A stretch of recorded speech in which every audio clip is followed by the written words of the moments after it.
আমি সিরাজগঞ্জের ছেলে, আমরা সিরাজগঞ্জের মানুষ। তোমরা জানো 17 বছর আমি সিরাজগঞ্জের বাসায় এসে বেরোতে পারতাম না।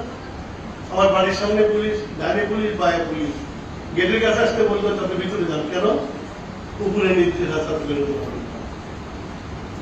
17 বছর তোমাদের দেখিনি, এখন তোমাদের দেখছি। আমি তোমাদের দেখছি, অন্য ভাবে দেখছি তোমাদের। আধুনিকতা কোনো বিকল্প নাই। তো যা হোক, তোমাদের কাছে আমি একটা ছোট্ট, কত মিনিটের 15 মিনিট,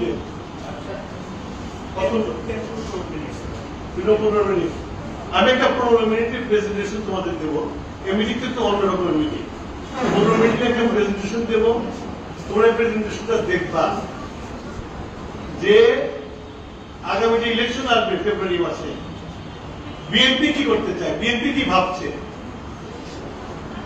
দেশে পরিবর্তনের জন্য বিএনপি কি ভাবছে। এখানে তোমরা কতজন ভোটার হয়েছে হাত তোলো একটু। ভোটার কয়জন হয়েছে তোমরা? এখানে কেউ 18 বছরের মেয়ে নেই?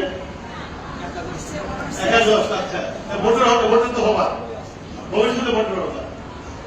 তো তোমার বাড়িতে আলোচনা করতে পারবে না, বাড়িতে আলোচনা করতে যে দেখে না সে বলতে পারবো না বাড়িতে যে।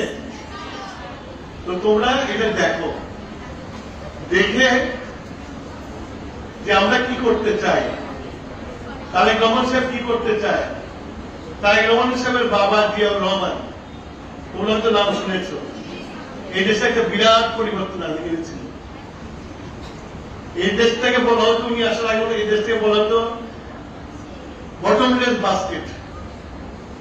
বাংলাদেশের নাম দিয়েছিল বটমলেস বাস্কেট, তলাবিহীন ঝুলি। জিয়াউর রহমান সাহেব এখানে উল্টিয়ে দিয়েছিল।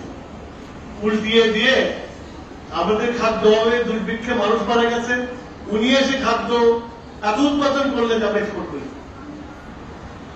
তার দল বিএনপি, তার ছেলে আমাদের দায়িত্ব নিয়েছেন। বেগম খালেদা জিয়া, তোমাদের এই যে মেয়েরা আছো, তোমাদের মেয়েদেরকে ক্লাস 8 পর্যন্ত ফ্রি শিক্ষার ব্যবস্থা করে দিয়েছিল।